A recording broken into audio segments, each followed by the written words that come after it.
Welcome to और one day exam classes. देखिए आपके रेलवे एनटीपीसी एग्जाम को देखते हुए हमने आपके लिए पिछले सालों के पेपर कराने स्टार्ट कर दिए हैं। सबसे पहले हम आपको जो सीबीटी 1 में 40 क्वेश्चन आपके जीके और जीएस में पूछे गए थे उस सीरीज को स्टार्ट किए हैं। ये हमारा जीके और जीएस सीरीज का तीसरा वीडियो है। इसके पहले हमने आपको इसी प्रकार के 2 वीडियो कराए जिसे आप लोग प्लेस में जाकर के वहाँ पर से देख लीजिएगा।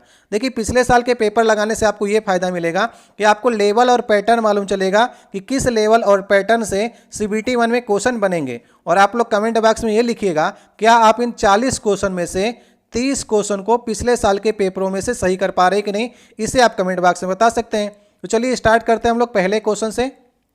पहला देखिए क्वेश्चन पूछा गया था आपके एग्जाम में, जैसा संबंध लंबाई का मीटर के साथ में है वैसा संबंध आपको इन 4 ऑप्शन में से बताना है कि किस शब्द युग में ऐसा संबंध आपको लिखा गया है।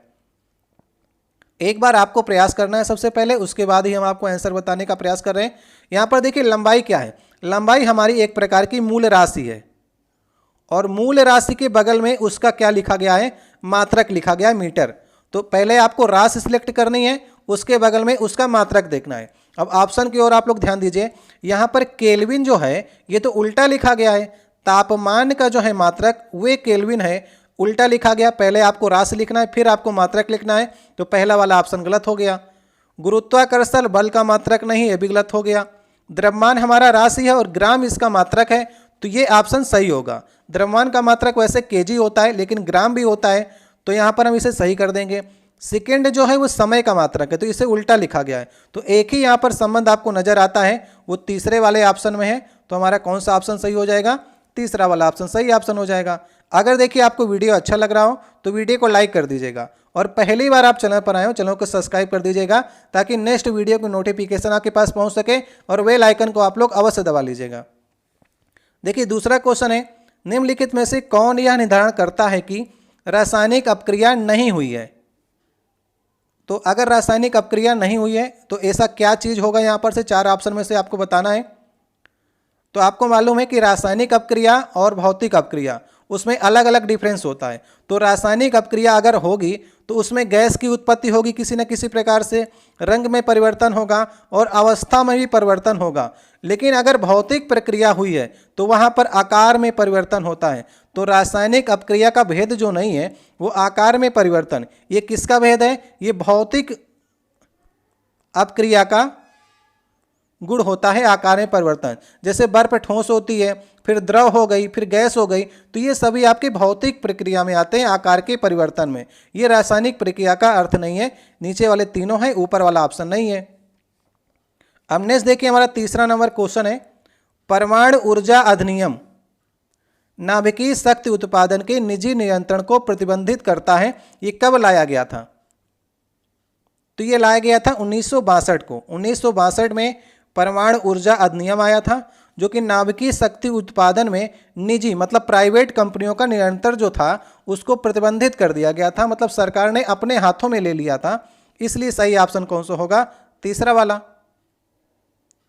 नेक्स्ट देखिए चौथा क्वेश्चन है, प्रसिद्ध कविता खूब लड़ी मर्दानी की रचना किसके द्वारा की गई थी। ये क्वेश्चन आपका हिंदी में पूछा जाता है, जीएस में पूछा जाता है। तो सही ऑप्शन होगा सुभद्रा कुमारी चौहान। खूब लड़ी मर्दानी वो तो झांसी वाली रानी थी, आपने कविता पढ़ी होगी। ये किसकी कविता है, सुभद्रा कुमारी चौहान की है, तो ये तो आपकी जुबान में होगा। इस प्रकार के क्वेश्चन आपके एग्जाम में नंबर बढ़ाने वाले क्वेश्चन होते हैं। नेक्स्ट देखिए क्वेश्चन है 5वां क्वेश्चन, टुंड्रा वनस्पति कहाँ पर पाई जाती है। तो टुंड्रा जो वनस्पति है वो आपकी ऊंचाई के स्थान पर पाई जाती है।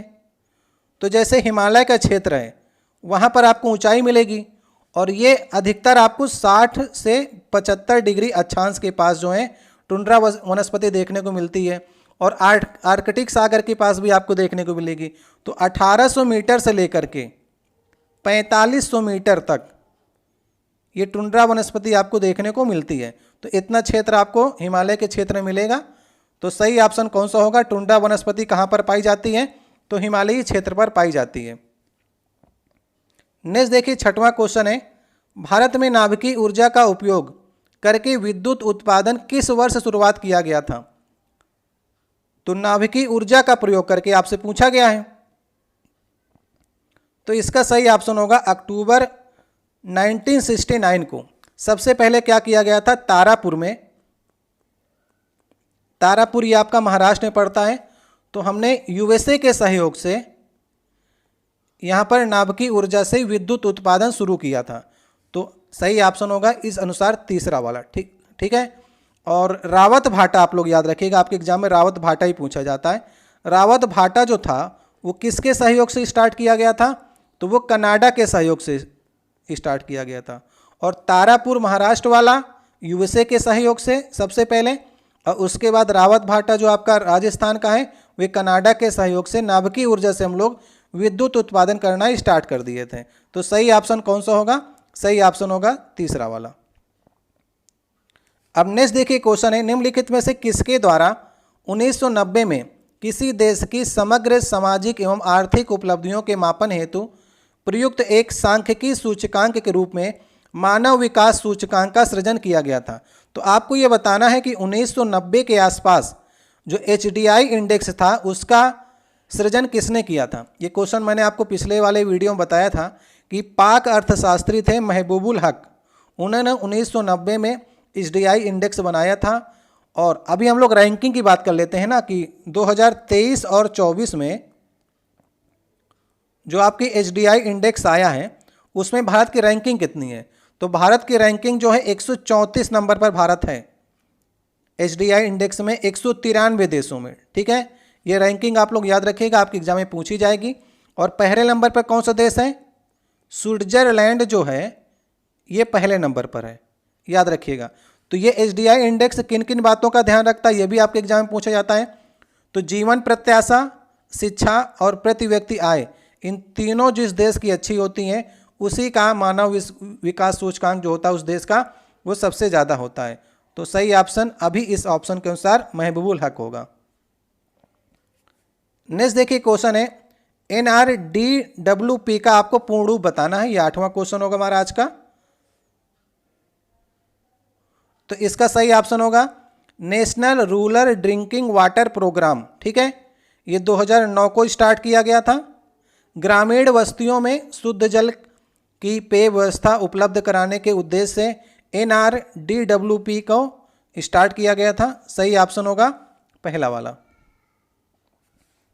अब नेक्स्ट क्वेश्चन है, प्राचीन समय के दौरान विकसित उन भूमिगत जल मार्गों का आपको नाम बताना है जिसने सिंचाई के उद्देश्य के लिए पानी को ढलान के रास्ते गुरुत्वाकर्षण द्वारा खींचा जाता था। तो प्राचीन समय में सबसे पहले इसकी शुरुआत की थी ईरान ने। ठीक है, ईरान ने कनात की स्टार्ट की थी। तो जैसे ऊपर से गुरुत्वाकर्षण से पानी जो है वो महल के अंदर आता था, तो ये लगभग 3000 साल पहले ईरान में ये टेक्निक बनाई गई थी। गुरुत्वाकर्षण के द्वारा जो है कनात एक रिवर सिस्टम था, उससे आपका पानी खींचा जाता था। सही ऑप्शन होगा चौथा वाला। नेक्स्ट देखिए क्वेश्चन है 10वां नंबर क्वेश्चन, किस शहर के हवाई अड्डे पर लाल बहादुर शास्त्री की प्रतिमा स्थापित है। तो जिस हवाई अड्डे का नाम लाल बहादुर शास्त्री जी के नाम पर होगा वहीं पर इनकी प्रतिमा आपको देखने को मिल जाएगी। तो वाराणसी में हवाई अड्डा है लाल बहादुर शास्त्री अंतर्राष्ट्रीय हवाई अड्डा, तो वहाँ पर इनकी प्रतिमा लगी है। चेन्नई में आप लोग कमेंट बॉक्स में बताइए कौन सा हवाई अड्डा है, किसके नाम पर है। और हैदराबाद में किस राजनेता के नाम पर हवाई अड्डा है, इसे आप लोग कमेंट बॉक्स में अवश्य लिखने का प्रयास करिएगा। ठीक है, आसान से क्वेश्चन पूछ रहे हैं लेकिन आप लोग कमेंट बॉक्स में लिख सकते हैं। नेक्स्ट देखिए क्वेश्चन है 31 दिसंबर 2020। तो एक काम करते हैं यहाँ पर हम लोग 2024 कर लेते हैं। तो अभी आपको बताना है लेटेस्ट आंकड़े के अनुसार एशियन डेवलपमेंट बैंक के अध्यक्ष कौन है। जो 2020 में थे वही अभी तक आपके चल रहे हैं, ये बात आप लोग ध्यान रखिएगा। तो 2020 में भी वही थे आपके आसाकावा, ये जापान के हैं और अभी भी आपके चलेंगे, ये आपके फरवरी 2025 तक रहेंगे। अगर आप फरवरी 2025 के बाद वीडियो देखेंगे तो क्या पता यहाँ पर एशियाई डेवलपमेंट बैंक जो हैं उनके अध्यक्ष चेंज हो जाए, लेकिन अभी आपके 2020 से जनवरी 2020 से लेकर के फरवरी 2025 तक इनका कार्यकाल ऐसा माना जाता है कि चलेगा। जापान के हैं मोसगु आसाकावा, याद रखिएगा। ठीक है, अब एडीबी के बारे में थोड़ा सा जान लेते हैं। एडीबी क्या है, एशियन डेवलपमेंट बैंक है। इसकी स्थापना हुई थी 19 दिसंबर 1966 को इसकी स्थापना हुई थी, याद रखिएगा, ठीक है। इसका संस्थापक सदस्य जो है भारत भी है संस्थापक सदस्य। सदस्य देशों की संख्या की बात करेंगे तो इस समय 68 देश इसके सदस्य हो गए हैं। पहले स्थापना के समय 31 देश थे। और इसका हेडक्वार्टर कहाँ पर है?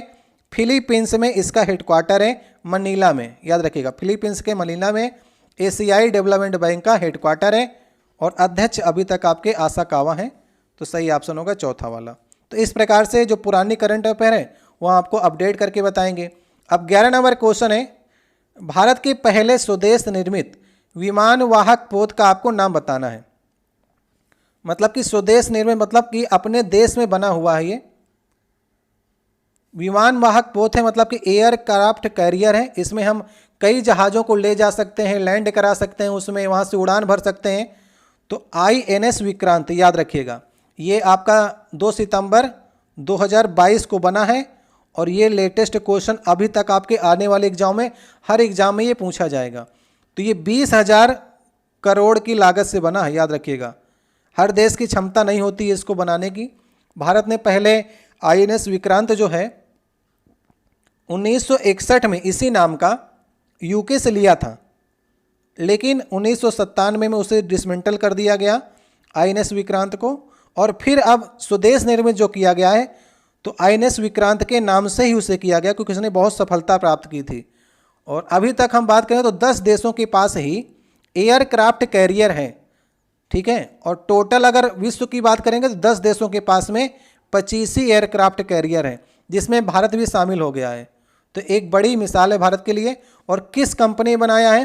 Cochin shipyard limited, CSL company के द्वारा ISL मतलब कि INS विक्रांत बनाया गया है। इन सब बातों पर आपको ध्यान देने की आवश्यकता है। नेक्स्ट देखिए क्वेश्चन है, मानव जाति होमो सैपियंस के प्राचीनतम जो अवशेष हैं वे कहाँ पर देखे जा सकते हैं?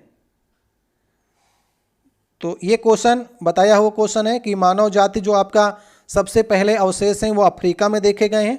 जो आपके 1 से 2 लाख साल पुराने मानव जो है, उस बुद्धिमान मानव के अवशेष जो हैं वो अफ्रीका में देखने को मिले हैं। उसके बाद जो अन्य अवशेष हैं वो अन्य देशों में मिले हैं, लेकिन सबसे पुराने की बात करेंगे तो आपको हमेशा अफ्रीका सही करना है। नेक्स्ट देखिए हमारा 14 नंबर क्वेश्चन है, मानव अधिकार की सार्वभौम घोषणा की मसौदा समिति के अध्यक्ष या अध्यक्षा कौन थे, ये आपको बताना है। तो universal declaration of human rights आपसे पूछ रहा है, UDHR। तो इसके अध्यक्ष या अध्यक्षा कौन थे? तो 1946 में इसका गठन किया गया था UDHR का।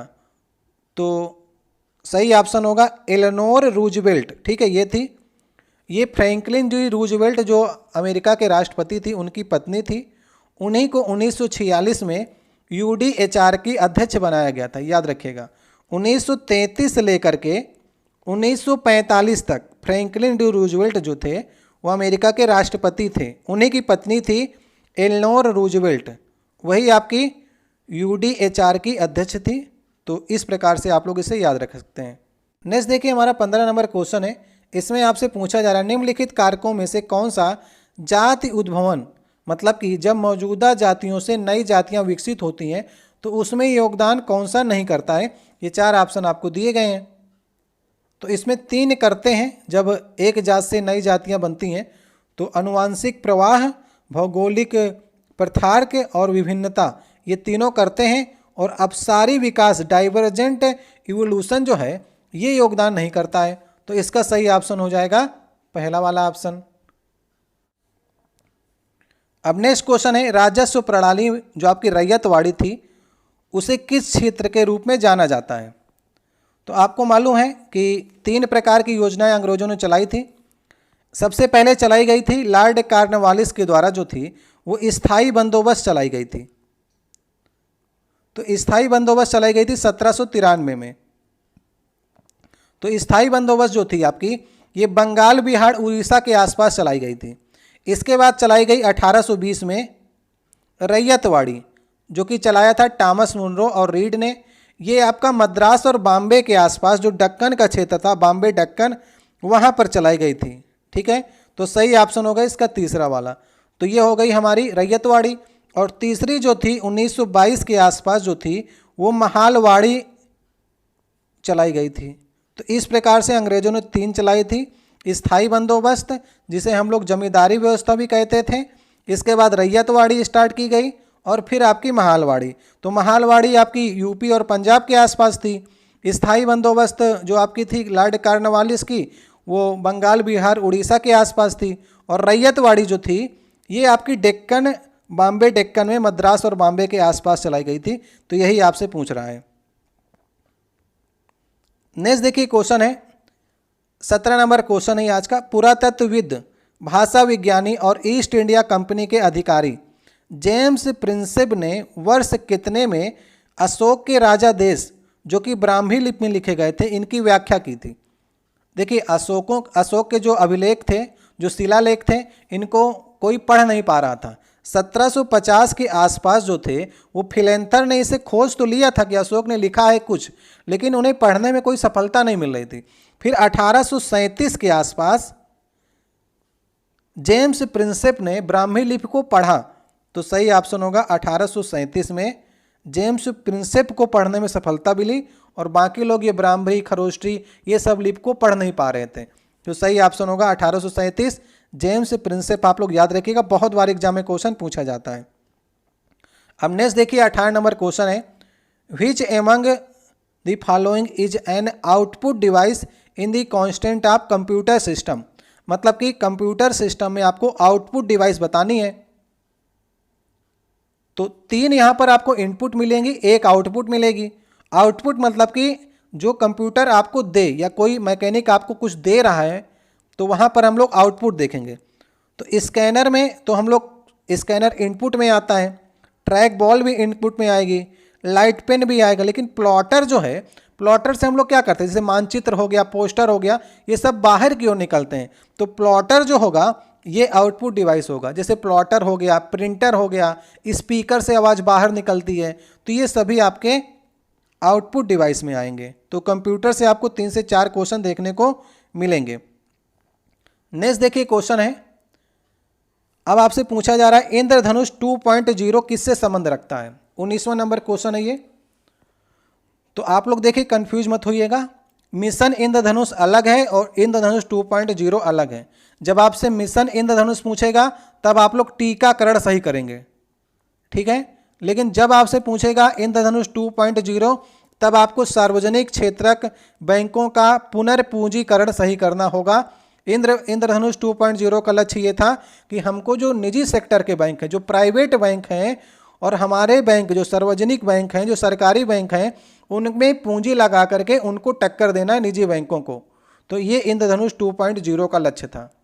मतलब कि अपने सरकारी बैंकों की सुविधाओं को बढ़ाने के लिए उनमें पूंजी लगाना इंद्रधनुष 2.0 का लक्ष्य था। नेक्स्ट देखिए क्वेश्चन है, पुस्तक तहकीके मां लिन हिंद किसने लिखी है। तो इसे हम लोग कहते हैं किताबुल हिंद। आपके एग्जाम में यही पूछा जाए, किताबुल हिंद। अभी तो ये अरबी में लिख दिया है, किताबुल हिंद भी आपके एग्जाम में पूछा जाता है। इसे हिंदी में कहते हैं भारत की खोज। तो ये है आपकी अल-बरूनी की है, और किसके साथ ही आया था, महमूद गजनवी के साथ में भारत में आया था। ये भी आपके एग्जाम में पूछा जाता है, ठीक है। तो किस भाषा में लिखी है, अरबी भाषा में लिखी है। इब्न बतूता किसके काल में आया था, मोहम्मद बिन तुगलक के काल में आया था। आप लोग इसे याद रखिएगा। और मेगास्थनीज को आप लोग कमेंट बॉक्स में लिखिएगा कि मेगास्थनीज किसके शासनकाल में आया था। तो इसे आप लोग मेगास्थनीज का बता दीजिएगा, और सही ऑप्शन होगा किताबुल हिंद या फिर तहकीके मां हिंद जो है वो अल-बरूनी की रचना है। नेक्स्ट देखिए, कंप्यूटर से ही क्वेश्चन है और कंप्यूटर से अच्छे क्वेश्चन पूछे गए थे। निम्नलिखित में से कौन सा एक फाइल शेयरिंग ऐप नहीं है। तो फाइल शेयरिंग ऐप इसमें से जो नहीं है वो सरफ्लाई है। सरफ्लाई एक प्रकार का को ब्राउजिंग सॉफ्टवेयर है जो ब्राउज करने में इस्तेमाल किया जाता है। बाकी पुश बुलेट, आपका सुपर बीम, एयर ड्रॉइड जो है ये फाइल शेयरिंग ऐप हैं। जो लोग कंप्यूटर थोड़ा डीप से पढ़े होंगे उन्हें ही ये क्वेश्चन आप सही कर सकते हैं। नेक्स्ट देखिए क्वेश्चन है, 4 आपको शब्द दिए गए हैं, 3 किसी न किसी प्रकार से समान है और 1 असंगत है। तो असंगत की आपको पहचान करनी है। तो यहाँ पर कावेरी, कृष्णा, ब्रह्मपुत्र, गोदावरी आपको दी गई हैं। तो कावेरी, कृष्णा और गोदावरी यहाँ पर से आपको देख के नज़र आ रहा है कि ये तीनों जो हैं वो दक्षिण की नदियाँ हैं, और जबकि जो ब्रह्मपुत्र है ये उत्तर की नदी है। तो अगर हम असमानता की बात करेंगे तो ब्रह्मपुत्र असमान होगा, तीन प्रकार से, तीन किसी न किसी प्रकार से संगत हैं।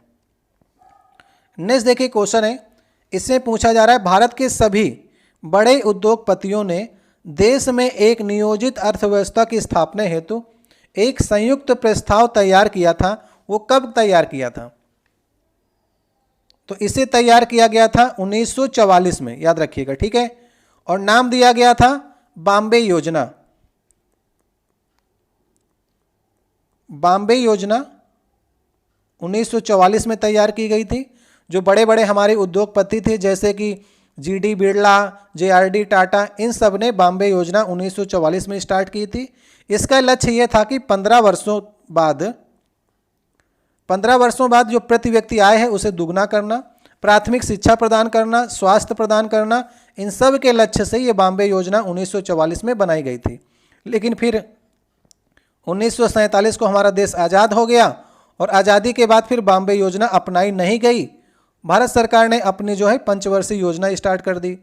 तो बॉम्बे योजना 1944 के द्वारा बड़े उद्योगपतियों द्वारा एक अच्छे लक्ष्य के लिए स्टार्ट की गई योजना थी। नेक्स्ट देखिए क्वेश्चन है, गोल गुम्बद जो है वो किस राज्य में स्थित है? ये 23 नंबर क्वेश्चन होगा। तो गोल गुम्बद ये है आपका कर्नाटक में, ठीक है। कर्नाटक के बीजापुर में गोल गुम्बद है। इसे किसने बनाया था? मोहम्मद आदिल शाह ने बनाया था। आपके एग्जाम में क्वेश्चन ये पूछा जाता है। मोहम्मद आदिल शाह ने बनाया था और इसे दक्षिण भारत का ताजमहल कहते हैं क्योंकि बहुत सुंदर है ये। 1656 के आसपास ये बनाया गया था, ठीक है। तो इनके पिता का मकबरा था, पिता का नाम था इब्राहिम, मोहम्मद आदिल शाह के पिता का नाम था इब्राहिम। तो अपने पिता से अच्छा मकबरा बनाने के लिए इन्होंने कर्नाटक के बीजापुर में गोल गुम्बद बनवाया था कि मेरे पिता से अच्छा मेरा मकबरा होना चाहिए।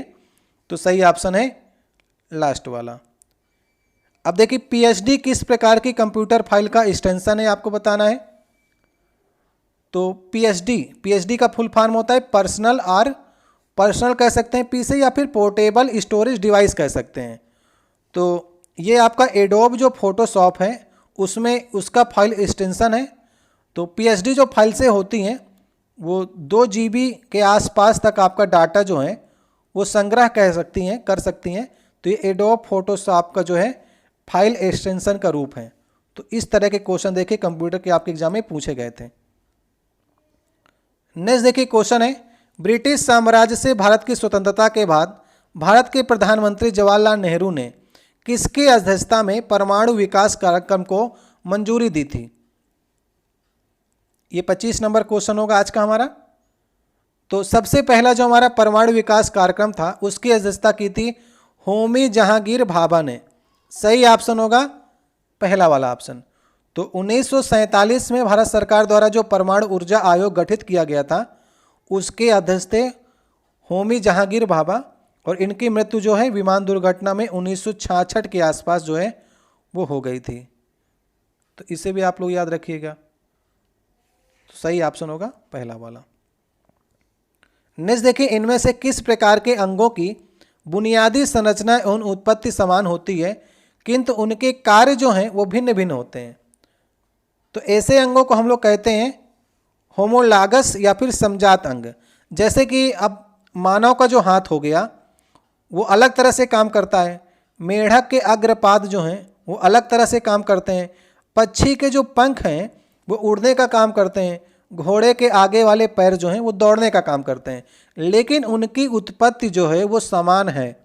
कार्य देखिए उनके भिन्न हैं, क्योंकि पक्षी जो है आगे वाले अपने हाथों का इस्तेमाल उड़ने के लिए करता है, मनुष्य जो है पकड़ने के लिए करता है, मेढक जंप मारने के लिए करता है। तो उत्पत्ति उनकी समान है, लेकिन जो हमारा परिवेश है उसके अनुसार जो ढल गए हैं और उससे जो अपनी अलग अलग संरचना प्रदर्शित करने लगे, लेकिन उनकी जात जो है वो एक है, इसलिए उन्हें हम लोग समजात अंग कहते हैं।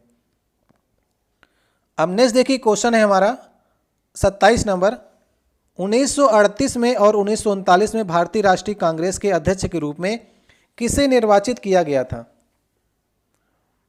तो 1938 में देखिए हुआ था हरिपुरा सम्मेलन, और 1939 में हुआ था त्रिपुरी। इन दोनों सम्मेलन की अध्यक्षता की थी सुभाष चंद्र बोस ने। और 1939 वाला जो आपका था, इसमें गांधी जी ने अपना प्रत्याशी भी उतार दिया था सुभाष चंद्र बोस के खिलाफ, जब वो कांग्रेस के अध्यक्ष बनने वाले थे। पट्टाभी सीतारमैया गांधी जी के प्रत्याशी थे त्रिपुरी वाले में।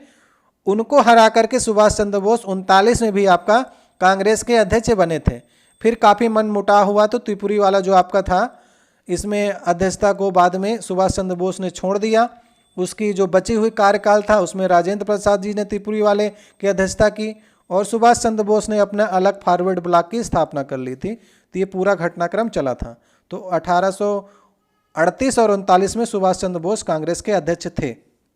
नेक्स्ट देखिए 28 नंबर क्वेश्चन है, श्रवणबेलगोला में जो गोमतेश्वर की मूर्ति है वो किस सामग्री से बनी है?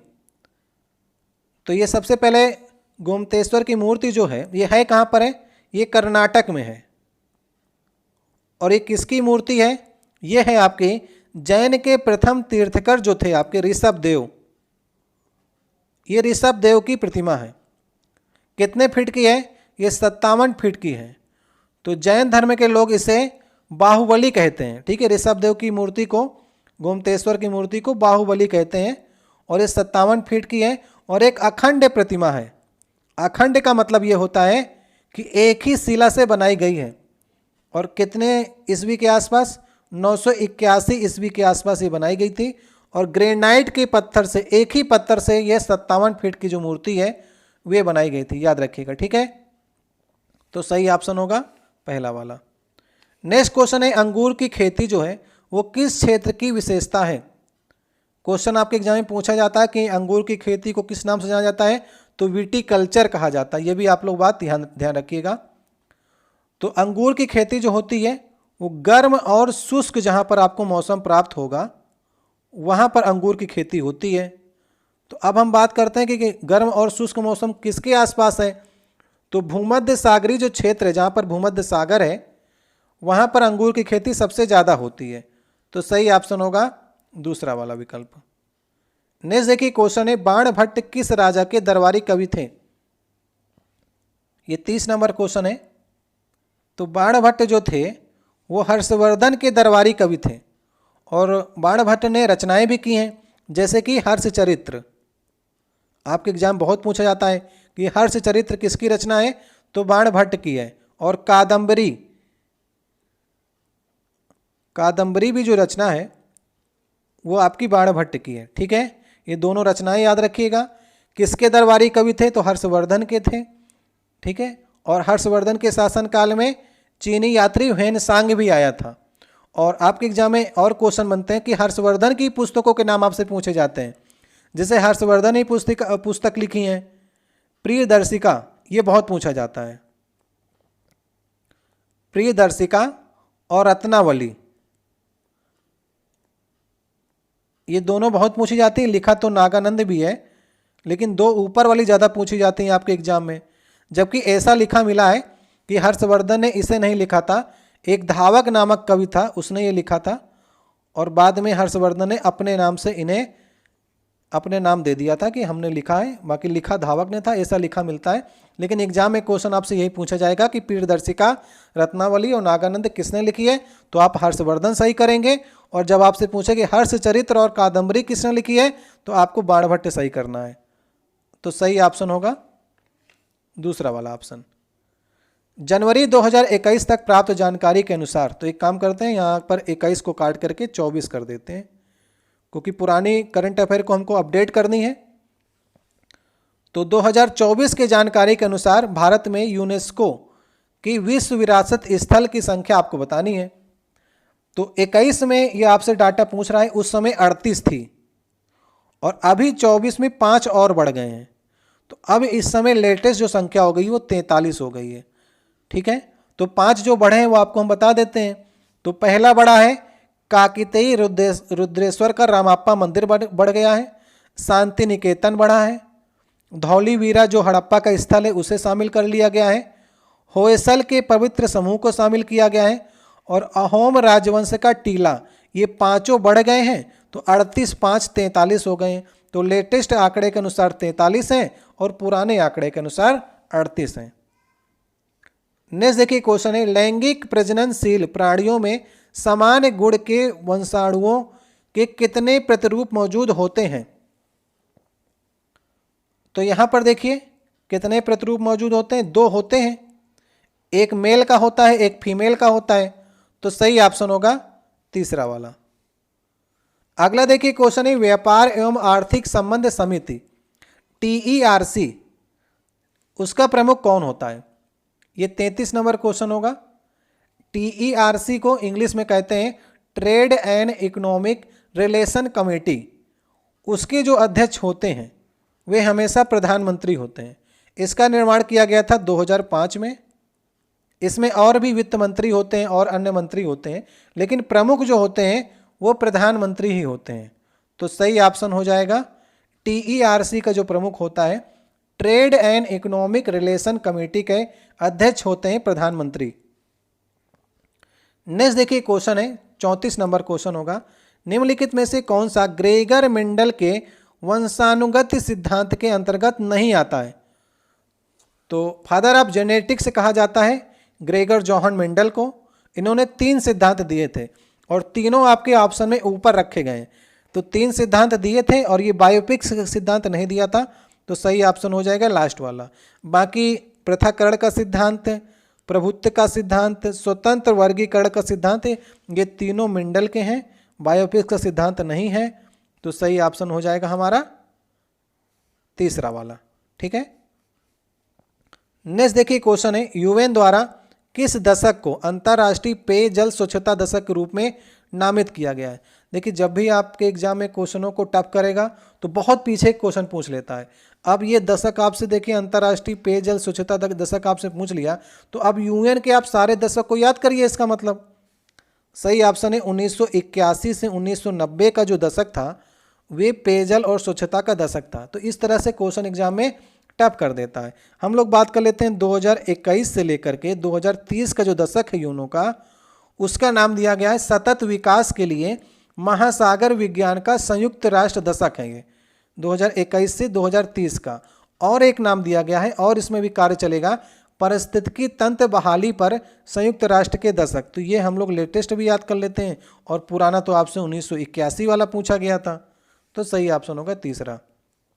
नेक्स्ट देखिए 36 नंबर क्वेश्चन है। इसमें आपसे पूछा जा रहा है कि किसने वर्ष 2003 के दौरान जो है एथलेटिक्स में IAAF विश्व चैंपियनशिप में पदक जीतने वाली प्रथम भारतीय होने का गौरव किसे प्राप्त हुआ है? तो 2003 का क्वेश्चन ही पूछा गया क्योंकि प्रथम लगा दिया गया यहाँ पर। तो सही ऑप्शन होगा अंजू बॉबी जॉर्ज। ये केरल से संबंध रखती हैं और पेरिस में आपका IAAF हुआ था, उसमें लंबी कूद में कांस्य पदक जीता था अंजू बॉबी जॉर्ज ने। तो याद रहेगा आपको। ठीक है, तो सही ऑप्शन हो जाएगा इसमें से दूसरा वाला। नेक्स्ट क्वेश्चन देखिए, 1985 का असम समझौता जो है वो नई दिल्ली में किसके किसके बीच में हुआ था? एक का नाम तो यहाँ पर दे दिया है, असम स्टूडेंट यूनियन AASU, और आपको पूछा गया है। तो अब यहाँ पर देखिए, यहाँ पर प्रधानमंत्री के नाम दिए गए हैं। तो अनुमान लगाइए कि 1985 में किसकी सरकार थी? तो 1984 में तो इंदिरा गांधी की मृत्यु हो गई, तो इंदिरा गांधी हो नहीं सकती हैं। 1985 में राजीव गांधी आ गए थे। चौधरी चरण सिंह जो थे वो 1979 से लेकर के 1980 तक थे।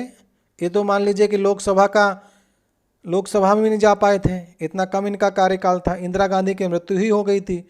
और 1985 से लेकर के 1989 तक जो था वो आपका कार्यकाल था राजीव गांधी का। तो इनके बीच में समझौता हुआ था। वीवी गिरी तो राष्ट्रपति थे ना, तो समझौता तो प्रधानमंत्री के बीच में हुआ था। तो सही ऑप्शन होगा तीसरा वाला ऑप्शन। स्वतंत्रता पूर्व भारत में किस आंदोलन ने कपास उत्पादन को प्रोत्साहन दिया? तो ये क्वेश्चन मैं आपके लिए छोड़े जा रहा हूं। ठीक है, स्वतंत्रता पूर्व आपसे पूछ रहा है। तो कपास उत्पादन ये भारत में उत्पादन होता है, इसके प्रोत्साहन के लिए कौन सा आंदोलन जो है वो महत्वपूर्ण था और प्रोत्साहन दिया गया था। तो ये क्वेश्चन मैं आपके लिए छोड़ा जा रहा हूँ। ये 38 नंबर क्वेश्चन होगा। टोटल देखिए आपके एग्जाम में 40 क्वेश्चन पूछे जाएंगे, तो उसमें मैं कुछ क्वेश्चन छोड़ा देता हूँ जो कि करंट अफेयर के 18, 19, 20 के हैं, जो इस समय उनको अपडेट भी नहीं किया जा सकता है। तो 2 क्वेश्चन छोड़ाए हैं पुराने करंट अफेयर के, तो 38 क्वेश्चन आपको कराए गए हैं और ये क्वेश्चन आपके लिए छोड़े जा रहे हैं। तो इसका जवाब आप लोग कमेंट बॉक्स में दे दीजिएगा। बहुत ही सिंपल सवाल है, ज़्यादा कठिन नहीं है। नहीं आएगा तो इसकी नेक्स्ट वीडियो में हम लोग चर्चा करेंगे, ठीक है।